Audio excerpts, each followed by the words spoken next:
Welcome. It's my pleasure to be able to introduce John Popko. John has served as University Librarian for Seattle since 1994, where his most significant accomplishment has been the creation of the transformative academic facility Lemieux Library and McGoldrick Learning Commons at SU. This decade-long project included work with 4 architectural firms, the Seattle U Facilities Administration and Contractors, University Advancement, and the engagement of multiple campus constituents over many years, including, of course, the deep investment of a core design team from the library staff in all phases of the project. John earned an undergraduate degree in English Language and Literature from the University of Missouri, Kansas City, and a master's in library science from the University of Kentucky. He worked briefly for the Missouri State Library and then had a 15-year career at the University of Missouri, Kansas City, culminating in his position as Assistant Director for Technical Services. John has been active in and committed to academic and multiple type library cooperative efforts throughout his career. He has held various elected and appointed positions with library professional associations and regional consortia, including the Association of College and Research Librarians, the Library Leadership and Management Association, and the Orbis Cascade Alliance, in which we participate. My pleasure to introduce John.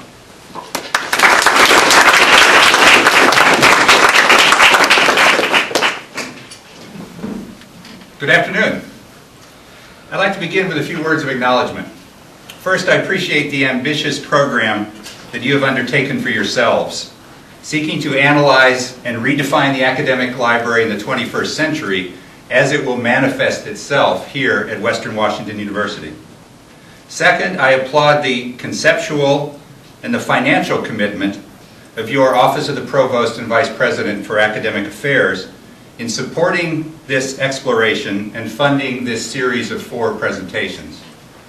And finally, I thank your Dean of Libraries, Chris Cox, for inviting me to be a part of this group, to share some information and perspective with you about the recent accomplishments at Seattle University through the design and construction of Lemieux Library and McGoldrick Learning Commons and the launch of our Learning Commons partnership. I'm aware that other presentations in this series will focus on the changing nature of library collections and resources, on the evolving role of academic librarians, and on the collaboration and innovation that distinguishes the group of academic libraries that constitute the Orbis Cascade Alliance. In fact, a thoughtful consideration of all of those topics were also integral to Seattle University's planning, analysis, and decision-making throughout our project. So I will not intentionally talk about any of those other topics. Perhaps in the Q&A I'll have a chance to offer an opinion or two, but that's not where I'm going to spend my time. Nor, I hope not disappointed, nor will I address specifically the architectural design and physical construction of our new and remodeled facility. That aspect of the project is near and dear to me. I've given dozens of tours over the last year and a half, some as short as 20 minutes to a bunch of financial officers who just wanted to be sure that the bottom line was clean, to a tour for as long as 3.5 hours with a group of librarians who were planning a facility similar to ours. I have a specific topic to present, and I hope it contributes to your series on redefining the academic library, either by offering a different perspective or by confirming some steps and intentions that you've already demonstrated. My remarks will offer essentially a case study that focuses on the organizational and the cultural aspects of planning and executing a major library construction project while simultaneously trying to redefine what takes place within that facility. Our purpose is identified in a bit of a slogan on our website and carried on banners that hang in the library. Library reimagined, learning transformed. Our ultimate goal is to transform the educational experiences of our students by creating both a new physical library facility and a new program of services within that facility, both of which support multiple co-located academic units dedicated to supporting student success. Now, I've attempted to weave together the notion of transformed learning and community building, but I'll alert you now that the majority of my remarks will focus on the process and challenges of the latter, that notion of community building. I'd like to introduce you to the current composition of the Learning Commons Partnership. It distinguishes our new facility and our programs. The 4 programs consist of learning assistance programs, that is their official name. The components of that particular service include peer tutoring, facilitated study groups for individual classes that are managed by a learning professional, and study skills workshops that are conducted by learning professionals, librarians, or other professional staff on the campus. Library Research Services, the second partner, consists of on-call research assistants and our series of research consultations, 1 hour by appointment, one-on-one sessions with librarians to pursue your research interests. The third partner is the Math Lab. They're a drop-in, problem-solving, and group study space. And the fourth partner is the Writing Center, which consists of peer writing consultants providing services from the conception of a writing project to its final execution. They're all located in a single section of the library on the 2nd floor. Now, from the outset, I want to issue both a caution and an encouragement. Any organization that seeks to copy, borrow, or adapt what we've attempted, I think needs to be especially attentive and persistent so as not to overlook, underestimate, or underinvest in an awareness of and appreciation for the complexities and the differences these multiple service providers offer, each of which likely will have been operating as separate and distinctive cultures and might very well have little history working together. Do not assume that any group of partners you might want to assemble into a new academic support program are interchangeable, and presumably what works for one works for all. It's just not so.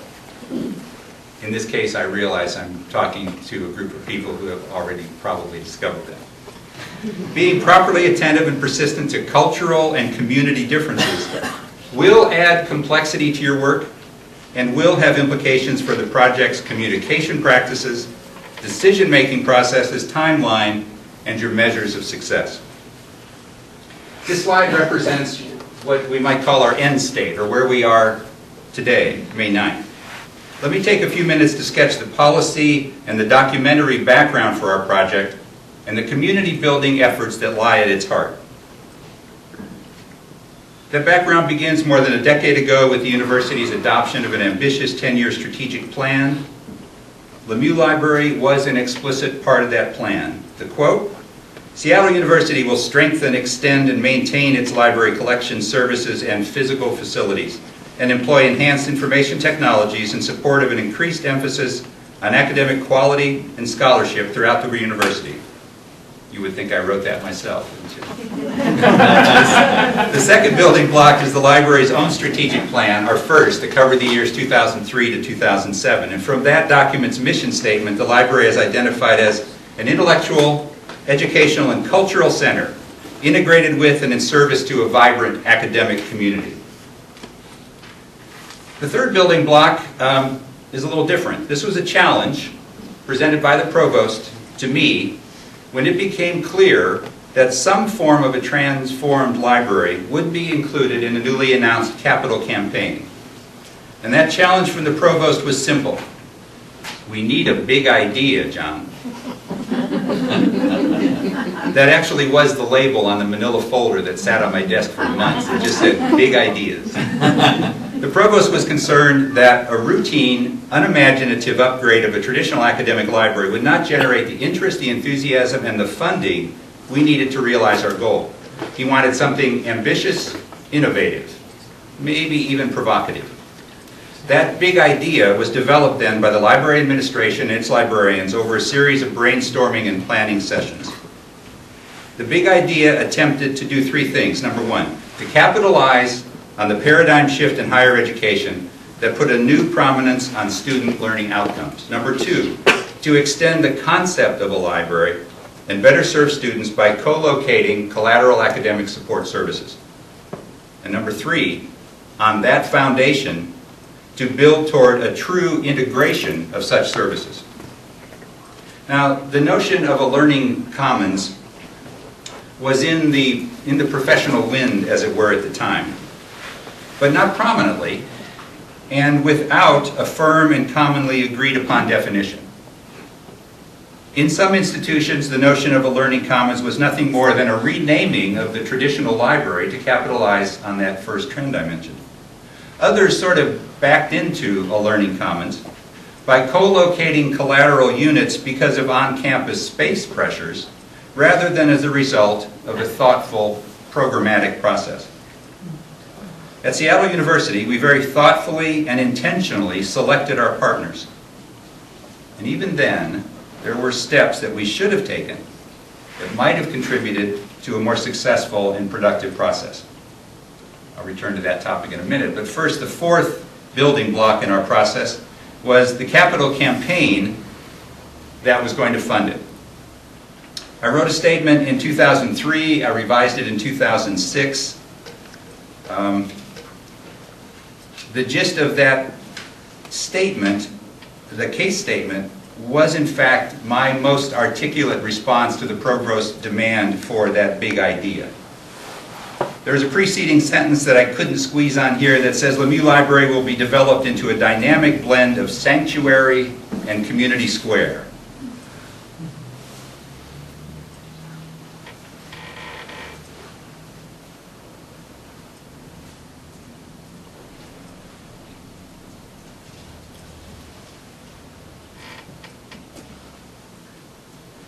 Our 5th building block then was the library's current strategic plan. Engage, Enrich, Enable. It runs from 2008 through the current year, from which I'll draw this excerpt from our vision statement. This vision recognizes our aspirations, and this attempts to operationalize it a little further. We intended to be a place and a presence, a repository and an active learning space, tangible and digital, traditional and transformative, responsive to change and a change agent, distinctive in character and role, and fully engaged with the achievement of the university's mission. Now, I apologize for making the traditional PowerPoint mistake of reading a slide to you, but since I didn't read the other 2, I thought I'd be allowed to read them. Because I also wrote that, and I just love it. Our final building block then is the funding, the actual funding to pull off this ambitious project as expressed in the university's capital campaign for the difference we make. So just a quick slide to show you why we were able to build what we were. Throughout this campaign, the university exceeded its goals twice. The Library and Learning Commons emerged as the dominant, the preeminent component of the campaign. It triggered the largest single gift in university history and a result of the completion of the largest single capital construction project in university history. This wraps up the context in which we are operating. It's important to recognize, however, the extent to which our planning, design, and implementation of, I'm going to use a shorthand here, the L&M. You already have heard how many syllables Lemieux Library and McGoldrick Learning Commons takes up. So if you don't mind, the L&M is my shorthand way to refer to it. Over its 10-year trajectory, we engaged a wide variety of community members and groups, and I believe further enriched the fabric of the campus community. We did so through a series of representative committees that served at schematic design, design development, and the contract document stages. We did online surveys, focus groups, Dean's Council retreats, furniture tests, and special events that included our groundbreaking, our topping off ceremony, and it culminated in a rousing dedication event on a perfectly glorious Northwest day in early fall 2010. Let me turn now to the process, to the challenges and the achievements of building the intentional community that's embedded in this effort, and that is the Learning Commons Partnership. The initial challenge we faced was an overabundance of opportunities. You've probably heard that expression, a target-rich environment. That's what we thought we had. I'm not aware of a fixed definition of a learning commons. I wasn't then, I'm not now. To me, its manifestations are as varied as the institutions in which they're located. We wanted a proper mix that reflected the emerging emphasis on learning outcomes, that prioritized the student experience, and that offered all our services in common to all our potential clients. The brainstormed list before you of all the services that might be a good fit and help constitute our new library learning commons obviously exceeded the capacity of our space, our programming, and our funding. We hit a stalemate in our collaborative process. Each one of us was doing his or her best to find a home for every one of these things in that future facility. We couldn't do it. The architects were going crazy with us because we were all so nice to each other. It took a provost to break the deadlock, who came in August 2006, drew the line down the floor plans, said, you're in, you're out, you're out, you're out, you're out, you're out. It was that provost who declared the original 4 partners, Library Research Services, Writing Center, Learning Assistance Programs, and a new program that wasn't quite fully operational at that time, the Speaking Center. Now, with this provost's decisions in hand, we embarked on building a community out of the partners that had been selected. I want to try to highlight for you the milestones along 2 parallel paths, the timeline during which we carried out the design and construction project and tried to launch the community building effort with the new partners. These next couple of slides are really adapted from another format. They don't look too bad on the screen. Sometimes these don't work so well. I'm going to go through this fast. Remember the provost saying, I need that big idea, John? Well, that's where we proposed it, and it took a while to connect with him. Meanwhile, we were working with our first group of architects on the very first preliminary master plan. We did program planning, we began schematic design, the partners were named. We had the first meeting of the Learning Commons partners in November of 2006. We didn't move into the building together until September of 2010. We hit schematic design, we did design development, value engineering. The same time we began our contract documents for construction, we held our first retreat for the Learning Commons partners, first strategic planning retreat. In September 2008, remember I mentioned that some libraries back into the Learning Commons notion because of space limitations on campus? In a way, that's what happened to us here in September. The Writing Center's building owner wanted that space for a science and technology lab. We knew they were moving in with us eventually, so we made it happen sooner. And we actually got some experience in advance of what it was going to be like to try to convert our concepts and ideas into actual on-the-ground operations. We began construction together. Sorry, these buttons are so close together. We moved into the interim library build. We had to completely vacate our building for 15 months to speed along construction and to keep the cost down. So we lived in an interim library with our Writing Center partners. Our second retreat, the Speaking Center disappeared. New provost didn't like the idea so much, so it disappeared. That same new provost said, add the math lab, John. I don't want to add the math lab. Add the math lab, John.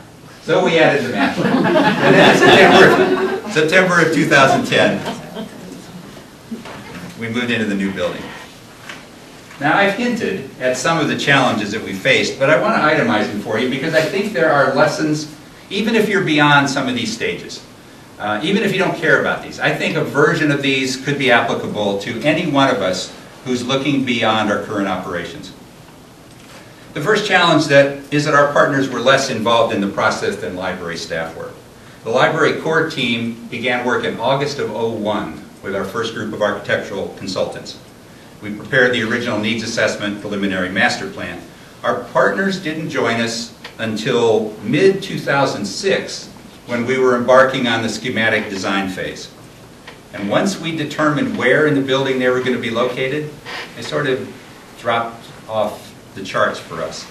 They were consulted, but the challenge was that they weren't at the table with us all the time as equal partners. The second challenge is that the partners were moving physically from smaller facilities, but ones that were clearly defined as their own, into this larger and well-established library program. with an emphasis less on one's own territory and more on shared common space.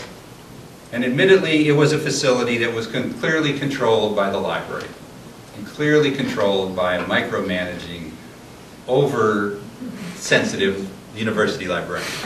Their anxiety was clear and understandable. They feared being swallowed up, subsumed, or co-opted by the library. We lacked a mutual awareness of one another. For this reason, our first group process, remember we had our first meeting in November of '06. In the winter, spring of '07, extending into the summer and fall, consisted of a mix of readings. We each shared readings from our professional literature that informed one another about what it means to be a writing center, what tutoring is all about, what 18, 19, and 20-year-olds, how they behave in certain settings. We laid a stronger foundation of reciprocal understanding so that we felt ready to embark on our first strategic and operational planning retreat in 2008. The fourth challenge. Our partners were not interested in fundamental change. They preferred and expected the status quo. They just wanted to conduct their familiar programs in new, larger, and more conducive spaces. But the impetus of the various decisions that we in the library had made about the location and the delivery of their services were challenging to them. They resisted. They clung to the familiar and to their preferences and began to push back on our resolve at collaboration. On the other hand, the library for years had been intentionally reevaluating and redesigning public services, staff deployment, programs, and delivery models, just as other libraries were doing across the country. For the library side of the partnership, the move to the interim library existed from June of '09, September of '10. The move out of one building into the interim and back into the new building, that was a great opportunity for us to shake things up, to emulate and borrow from other academic libraries around the country, developments in technology and service delivery. The library was, in short, far more ambitious than the other members of our partnership. The final challenge, and a significant one, is that each partner was embedded in a separate part of the university organization. 4 reporting and budgeting lines trace their paths through the library, an associate provost, and 2 separate deans.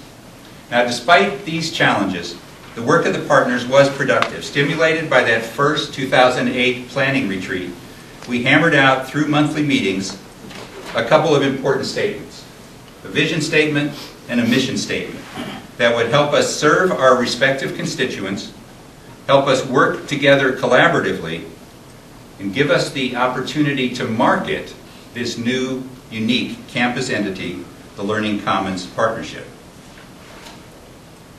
I would emphasize, I'm not going to read these to you, but I recognize for you the ending in each, reaching their full academic potential, creating their best possible academic work. We are attempting to deliver on these bold and ambitious statements, but we're doing so in large part by honoring the characteristics and the practices of each unit that they brought with them into the new library and Learning Commons.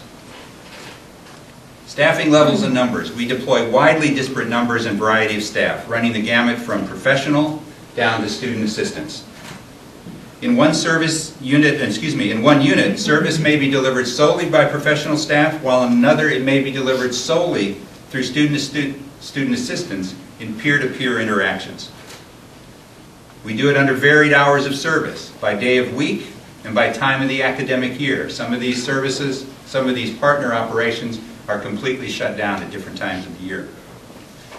Furthermore, we can be distinguished by the constituents we serve, ranging from everyone on campus who might request our help to undergraduate students enrolled only in a particular sequence of courses.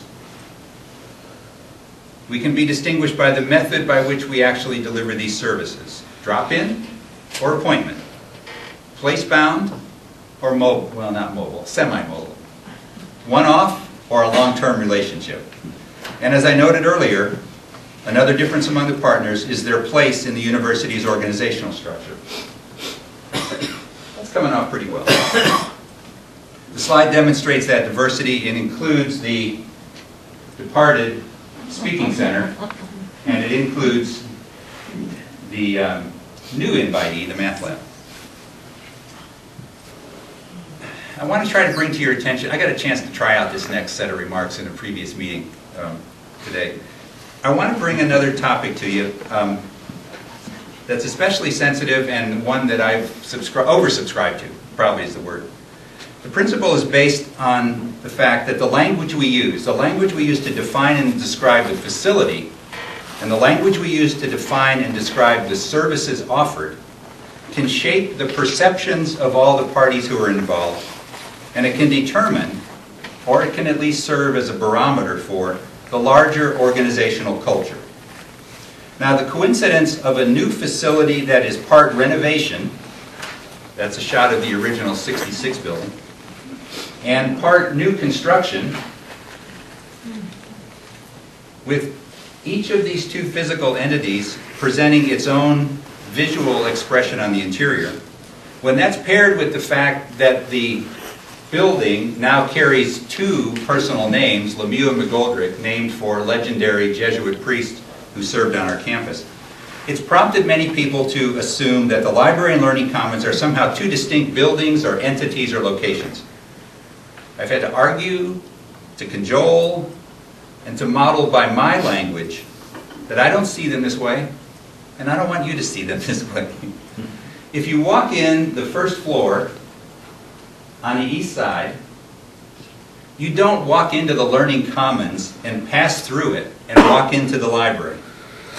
When you walk into any one of our 5 entrances, there's one around on the back side, you are simultaneously in the Library and Learning Commons. They're not two but one, a synthesis of a traditional library and an innovative gathering of academic services. That notion is not intuitive to everyone who reads about us or visits. It's of course reinforced by the views of the exterior, as I've shown you here, but I think that once inside, people can begin to appreciate and accept more easily that the seamless integration of interior spaces does indeed reflect and direct one to acknowledge that Library and Learning Commons, Lemieux and McGoldrick are one entity. The view here is, you just walked in the 3rd floor west doors, you're looking to the east. You can see barely all the way to the curtain wall on the east side of the building. You're in the old building, you're looking through it into the new. You've now walked through the old building, and you can see from the floor here the joint between the old and the new. And so now you are in the addition looking onto the curtain wall on the east elevation.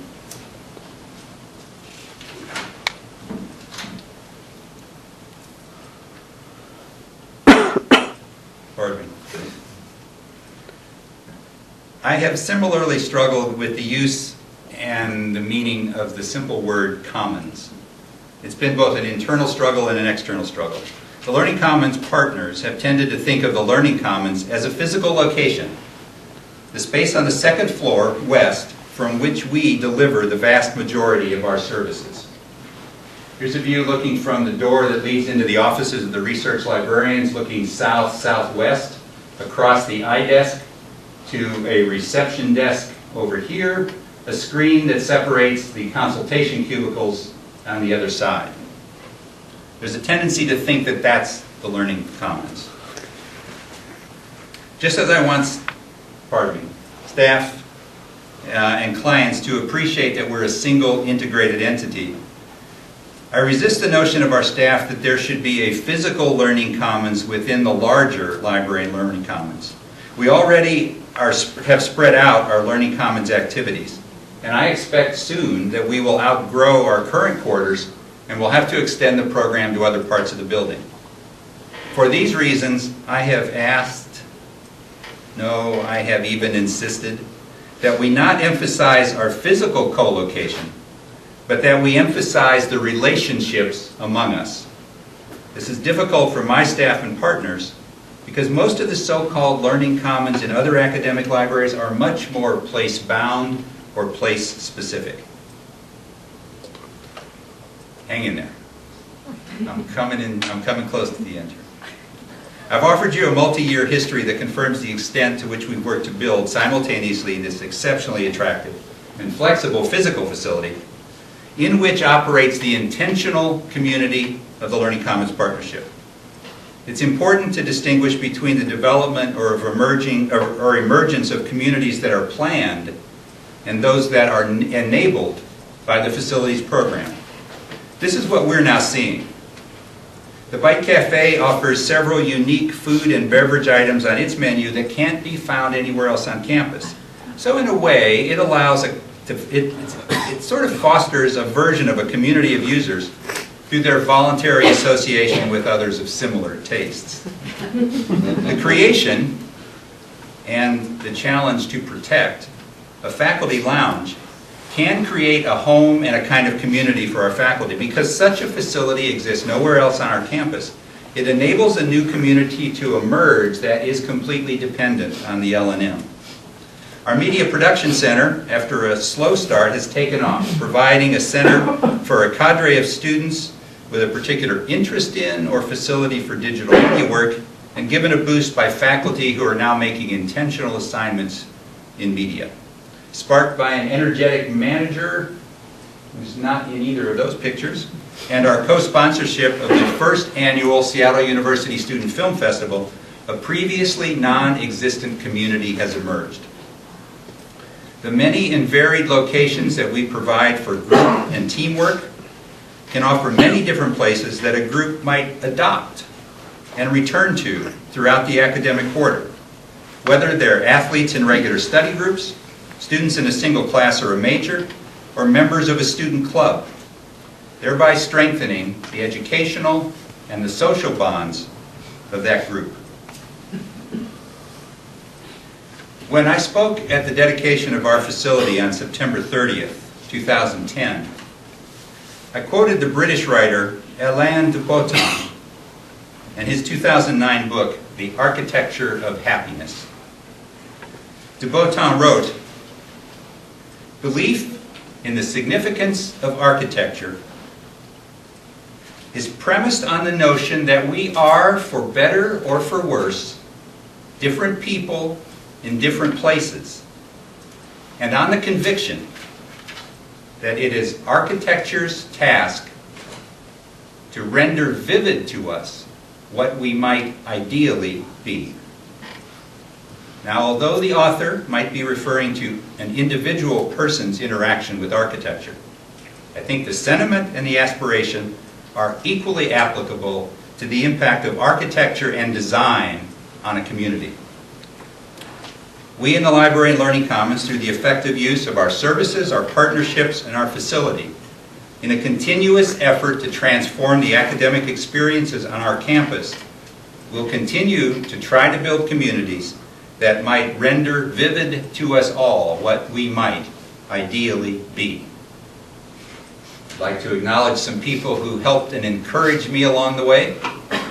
I appreciate this opportunity to address you, and I'm perfectly willing to answer questions or make comments that you might wish to raise. Thank you.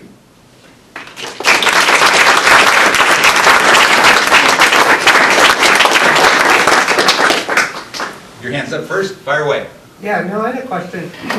I've been to the library, and it's a beautiful library, Excellent. library, and one of my questions is, you said, you know, that the architecture should reflect what we should ideally be, but none of the pictures you had showed people and books and things like that. And I'm a faculty member, and I know that one of the struggles we have on this campus is creating a budget that can give the kind of journals and books that our students need and that we need as scholars to fulfill Western's mission. So I guess my question is, how do you, on your campus, create this new vision and this beautiful thing without sort of making the mistake that General Motors made in the 1980s, which is they started to put, you know, nice interior design, but the engine broke down. And that's one of the concerns that I'm having. So how did you balance that and maintain the old with the new, as you put it? That's a pretty hefty question to start off with. I'm not sure if you're maybe speaking a little bit in code, some language here that might be, you know, the terms you might have used might be real meaningful for discussions that you've been having on this campus.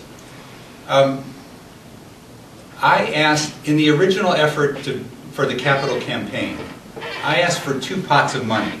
I wanted $25 million to improve the library, and I wanted $10 million endowed funds to make sure that we could buy the resources in whatever form or format made sense to our academic programs to make that building as successful as possible. I didn't get the latter. I only got the building. And fortunately, I got more than twice as much as I originally asked for, so it wasn't a bad deal. But the recognition is that we're not moving forward on all fronts simultaneously with equal success in my library and on my campus. We now use the term acquisitions and access to describe what we used to call the resources or the acquisitions budget, because we recognize what a very large percentage of our budget now buys access to something, but not necessarily the ownership. So we're still struggling in that regard. We have a tremendous facility that's a destination that people love and are using to death.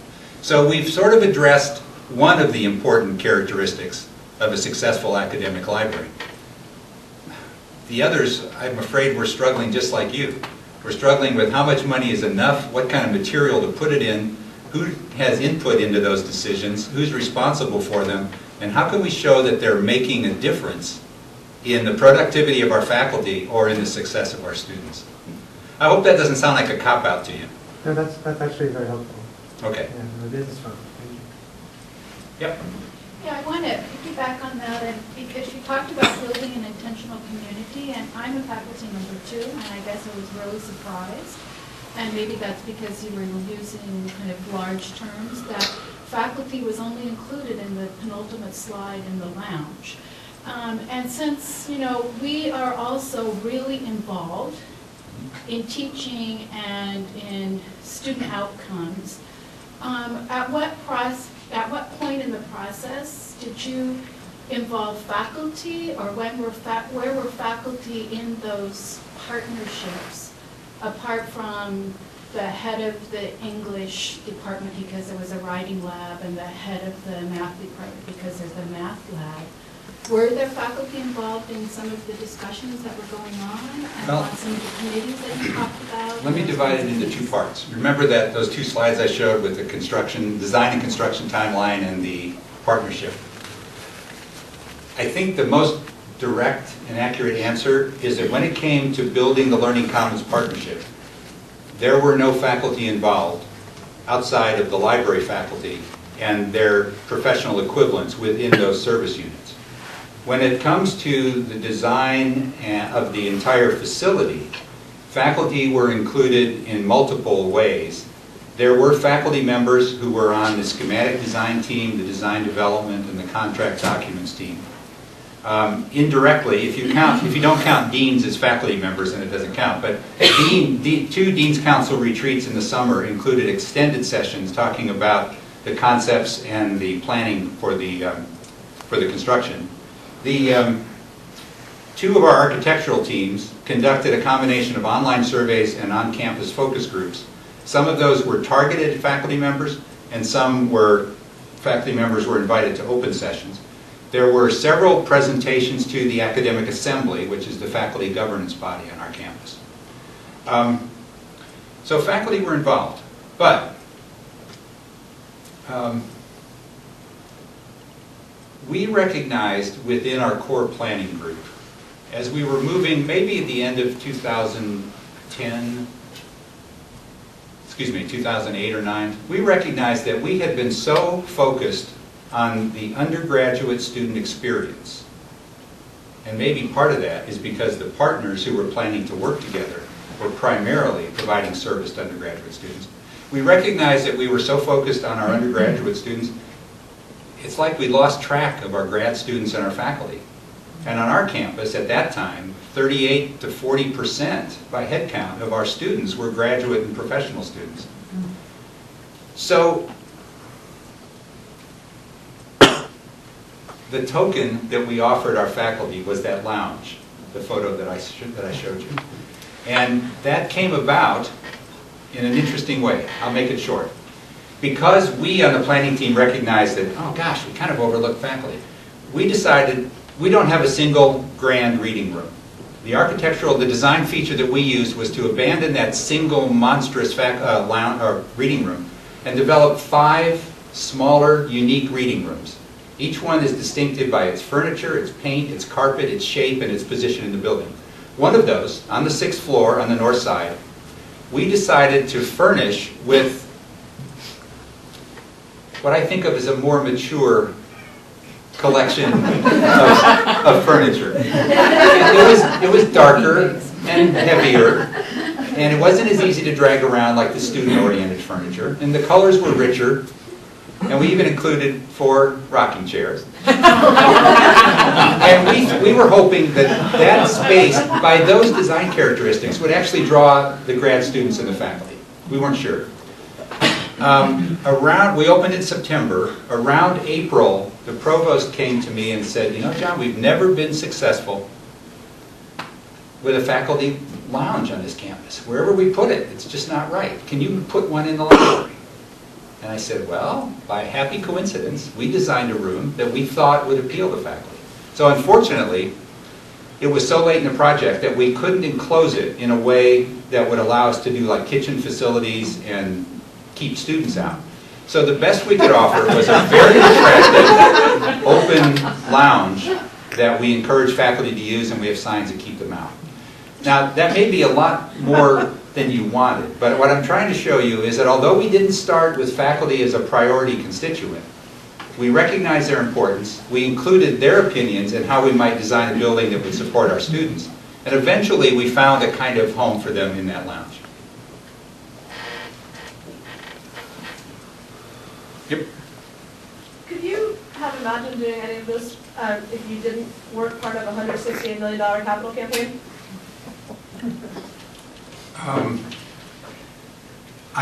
While it was going on, I could have barely imagined that we were The original capital campaign, I said we exceeded our goal twice. No, I can't imagine doing this. I mention in earlier remarks that this wound up being a $55 million project. Originally, our capital campaign consultant said, you ought to aim for about $110, $120 million. University president said, no, we can do better than that. We're going to aim for 130. And as we were 135. And as we got closer to 135 and we saw we were going to make it and we had time to go, he boosted it. So we wound up doubly exceeding our original goal. Now, the original library, the deal that I had with my first provost is that this ought to cost about $25 million. At one point in planning, it hit $80 million. And we did what's called value engineering or value analysis, and we brought it down to fit within our budget. The most important thing that happened, at the beginning of the capital campaign, there was a new athletic facility and a new library that were going to be the 2 major capital projects. And frankly, the athletic facility had more, at the time, more pizzazz and support on campus than the library. But when we went out to raise money, the athletic facility was not generating gifts. And so at some point, and there ought to be, on my slide, there ought to be a date at which the president said, I'm shifting my allegiance to the library. Because once he did that, he bought it heart and soul, and he generated an enormous amount of those funds. If I'd gotten my original $25 million, we'd be in the same building. I really can't imagine what we would have done stuck in that facility. It's essentially a concrete bunker, completely inflexible. Is that a sort of answer to your question? Yeah. Definitely. Did you have something else in mind? No, I think it was, I was obliquely the same as in the current, my understanding of the current and likely to extend to the future budgetary climate, it's hard to imagine a capital campaign like that on this campus. So that's... well, we lucked out. But I'm not in a position to know. Because we collected most of our money and we got most of our pledges before the economic downturn. Yeah, and then we were able to capitalize on the economic downturn so that we got construction bids that were extremely competitive. People were dying for work and we were going to offer them work. Yeah. Lucked out. Yes, ma'am. So now I have a question, since you cited Alan Dupleton. Where's the sanctuary on your camp, in your library, if the grand reading room is going? Or was there ever a grand reading? Or how do we rethink sanctuary in the 21st century? The 5 reading rooms that we created, in the 5 reading rooms that we created, there is an intuitive self-policing that we've seen in students and faculty that say, gosh, I just came through this door, or I came through this passageway, and I'm in a different place. And I'm going to be even more respectful and quiet than I might be in other parts of the library where it's clear things were designed to be dynamic and mobile and so forth. One of those reading rooms, there's 2 of them that are enclosed. There's one that we actually were foolish enough to put signs on the door that said, quiet zone, keyboard free. We didn't need to do that. First of all, we didn't need to say keyboard free because that's impossible. But we did need to say quiet zone, because when you walk in there, I mean, it's literally like a hush comes over you because of how the students honor that space. Now, I think of those as the sanctuaries because they're big enough to hold multiple people, and really, if you ever walk in the Wyckoff room, it almost is a spiritual or religious experience to walk into that space. We also offer, 40-some private study carrels, enclosed with a door, desk, overhead light, network connection, where you can physically seal yourself off from everyone else in the library and work. Our president loves the library. He and I have struck up an even stronger friendship around poetry. And he has told me time and again that he likes to go over on a Sunday afternoon. The Jesuits live right across the mall from us in the Urupe residence. He goes over Sunday afternoon for an hour or 2. He likes one of those study carrels on the 4th floor west. There's art in the vicinity, and he just sits and reads and observes the students and thinks.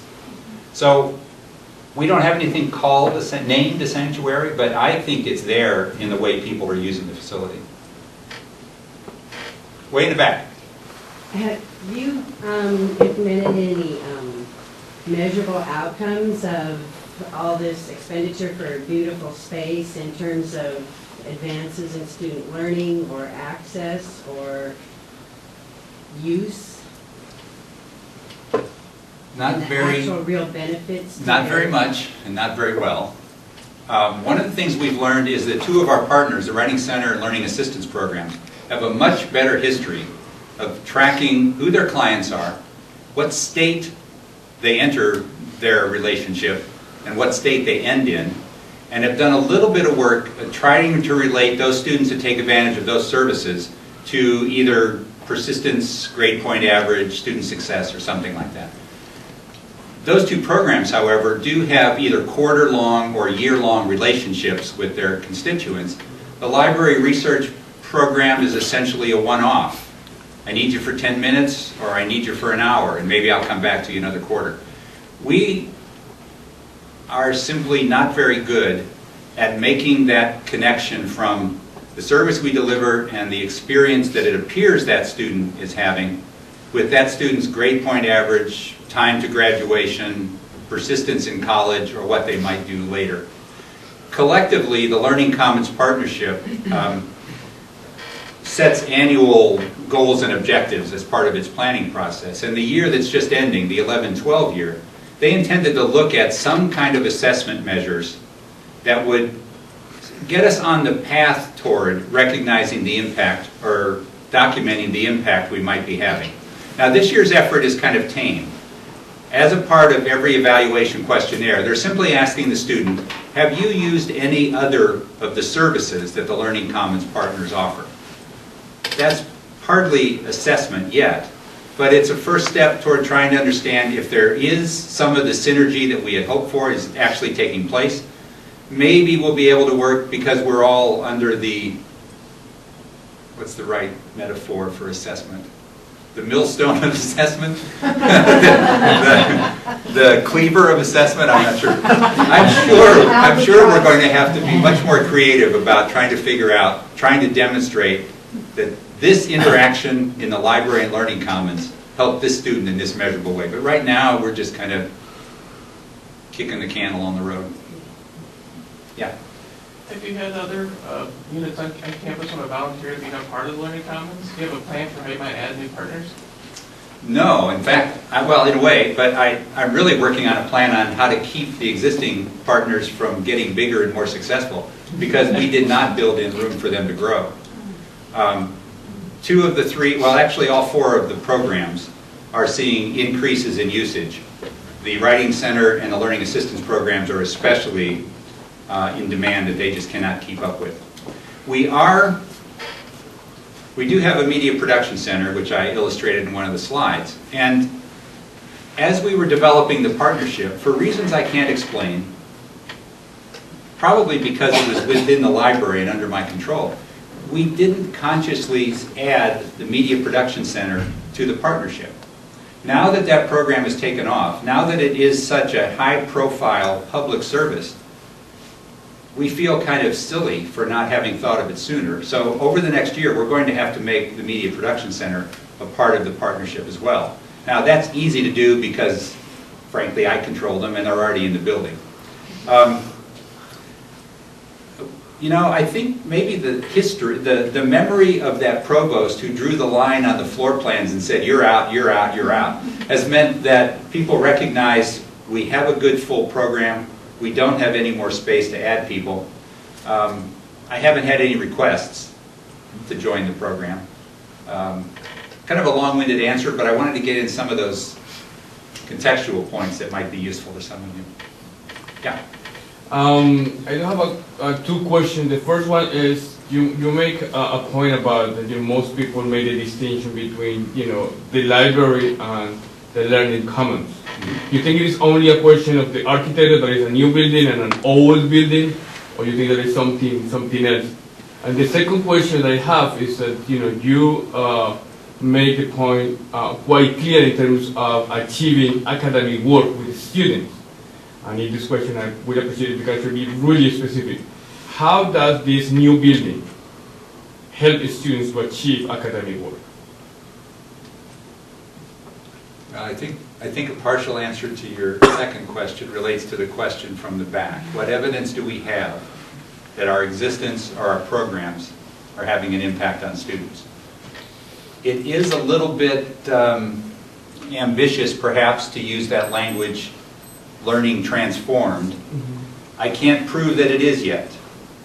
We can certainly demonstrate that all those student behaviors and preferences that we were thinking about when we designed our building, selected our furniture, and placed it, all that has been very, very rewarding to watch students use those spaces exactly as we had predicted they would. In the old building, we might have drawn, I'm dodging your question. I was about to make a comparison on gate count from the old and the new, but that's dodging your question. Just being in the building doesn't necessarily guarantee that there's going to be any greater success. I have to kind of skate on that one. I suppose it's an aspiration. Now, you asked the first question, and as much as I might not want to talk about it, I'm going to have to ask you to state it just once more to remind me of no, the this focus. my question is that if there is something else besides the fact that there are a new and an old building, and you say that most people make the difference between the library and the learning commons. So I would like to speculate that perhaps there is something else there that maybe students. I may be wrong on this because I have not had evidence, but of course students would like to go to the new building. And believe me, I wish you could actually have such a building. But I will also have like to have books, and I will also have to have resources in which you can actually see the messiness in the library when you actually see the books they are on a table that are being used. So I wonder if that distinction is or would suggest that students think, well, here is the old library where perhaps knowledge really happens, and there is the learning commons, but something else happens. I don't want to put any category to that. It's true that on the second floor where those 4 services are co-located, that is a very, very busy place. Mm-hmm. It also is the site of our primary iDesk, which is the directional and basic information service. So we're contributing to that being the hub of the building. One of the ironic physical characteristics, there's no way you could have known from the slides. People talk about the McGoldrick Learning Commons being that addition which you saw on the east side of the building. In fact, Every one of the partner services that is part of the partnership, every one of them is located in the old building. We're just a couple yards and a little bit of design work away from that. So, you know, I had a session earlier today, it was a really good one with folks from your Learning Commons activities here, and I gave a much better answer to them that I wish I could remember to give to you right now. Part of my, it is absolutely easier to say I'm going to the Learning Commons. It is absolutely ridiculous to say I'm going to go take advantage of the Learning Commons partnership. So I recognize the conceptual kind of administrative speak at one level and the practical day-to-day speak on the other. But I could, I could have shown you slides of students using books and the books that we're reshelving, but I didn't choose to do that. Chris has stood up, which must mean it's last call. Yeah, last question, please. Anybody have, yeah, please, you go ahead. I just want, what about circulation though of books and, or access to ebooks and things like that? So it's like if you build it, they will come. Did the students come in, you know, the students started coming to the library and the commons more, breaching the walls of the library, and then moving into the more traditional parts of the library? Has usage of the traditional resources of the library increased at all because of the Learning Commons, and do you care? Well, if you count research consultations, which we've done for years, and library instruction programs, which we've done for years, both of those have seen steady increases. Circulation has risen a little, but not so much. Use of periodicals is probably continuing to fall. It's a little too early to know how successful our purchases of ebooks are going to be. We're committed to the demand-driven acquisitions ebook project that the Alliance is working on right now. Even though my head of resource acquisition and management is wondering where I'm going to find the $27,000 that we have to commit to them next year, what it's going to come at the expense of. I have seen more students in the stacks areas of the library that has located study space than I ever saw in the old facility. So I believe that the most attractive new features are bringing them to the building, and as we hoped, they're discovering some other things in that space that are still useful to them that might be considered more traditional. Carmen was real patient, Chris. Can we give her yeah, sure, go ahead. Oh, I'm sorry, I You didn't got a want to keep this. I just, to follow up on the question that was asked here about, can you imagine doing this without all that money? So,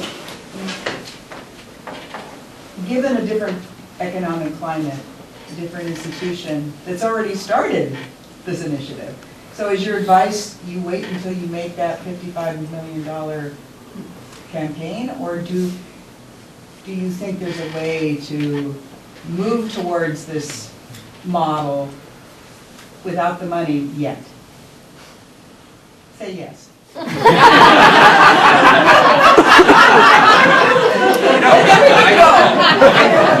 I think the answer is yes. Okay. Here's how we did it. We were working on our design work. We had to wait. We weren't sure that some of the things we wanted to implement were going to work. So we got a little bit of money out of the provost to create new study carrels that didn't exist, that were designated for small group studies, and they were reservable. We brought in the Writing Center to see if two groups like that could coordinate. We eliminated the area of our print reference indexes and brought in new tables and chairs for the kind of tables and chairs that allow students, whether working alone or with group, to spread out and take up a lot of space and work. So we tried to experiment, you might say, with some of the practices and furniture that we anticipated putting in the new building. We did it intentionally as a pilot, and we were able to sell that to the provost to get the money to do it. So to the extent that you can take a component of your ultimate vision and put a little bitty dollar tag on it and ask for money to experiment or to run a pilot or to take something to the next level, I do think it's possible to make progress on that area. And especially, as a couple of these questions suggest, if you can find some way to measure the success or the impact of those little changes, then when it comes time to ask for the $55 million, you might have a good argument in your pocket. Thank you. I want to thank John for coming here to speak today. I want to thank all of you for coming, and for anybody that's watching in our sort of television audience. Exactly, right? I just want to say that I want you to, we're going to be posting this video on Viking Village. We want to keep the conversation going, so feel free to post your comments, ask people to get engaged in dialogue. We want to get your feedback on the kinds of things that are being talked about so we can find which ones fit Western the best. And thank you all, and come back next week. Thank you.